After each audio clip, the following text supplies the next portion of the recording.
ఈ chicken fry చాలా ఈజీగా టేస్టీగా చేసుకోవచ్చు.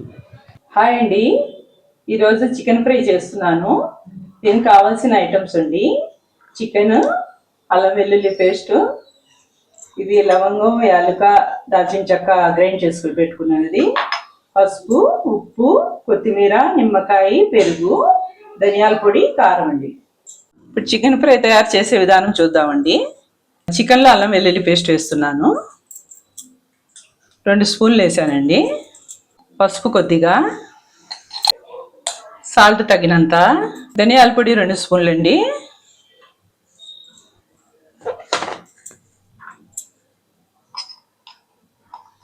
ఇది గరం మసాలా అండి, పెరుగు 2 స్పూన్లు,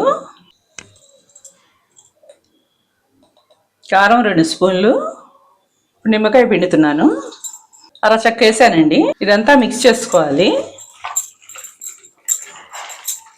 ఇలా బాగా మిక్స్ చేసుకోవాలండి. ఉప్పు కారం అది బాగా పట్టుద్దండి. కారం ఏమైనా ఎక్కువ కావాలంటే మీరు కొంచెం యాడ్ చేసుకోండి.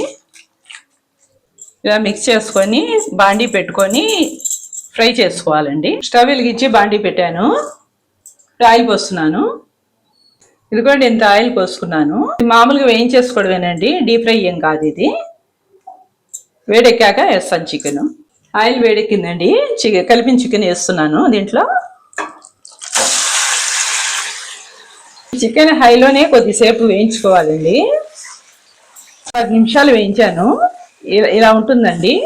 అల్లం వెల్లుల్లి అంతా మొత్తం వాసన అంతా పోతుంది, పచ్చి వాసన. అందు గురించి 10 నిమిషాలు వేయించాను నేను. ఇప్పుడు మూత పెడుతున్నానండి. మూత పెట్టి సిమ్లో పెడుతున్నానండి.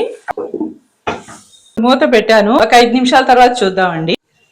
మూత తీసానండి 5 నిమిషాల తర్వాత. ఇప్పుడు మళ్ళీ ఇలా కొంచెం కలుపుకొని మళ్ళీ మూత వేసేసేయాలండి. కొంచెం కొత్తిమీర వేస్తున్నాను. చికెన్ ఉడకాలండి, ఉడికే వరకు కొంచెం పెట్టుకోవాలి. మళ్ళీ మూత పెడుతున్నాను, ఒక 7 నిమిషాలు పెట్టానండి. ఇలాగా చికెన్ ఉడికిందండి. మీడియంలో పెట్టుకొని కొద్దిగా అలా వేయించుకొని కొంచెం కలర్ వస్తుంది, దించేసుకోవాలి.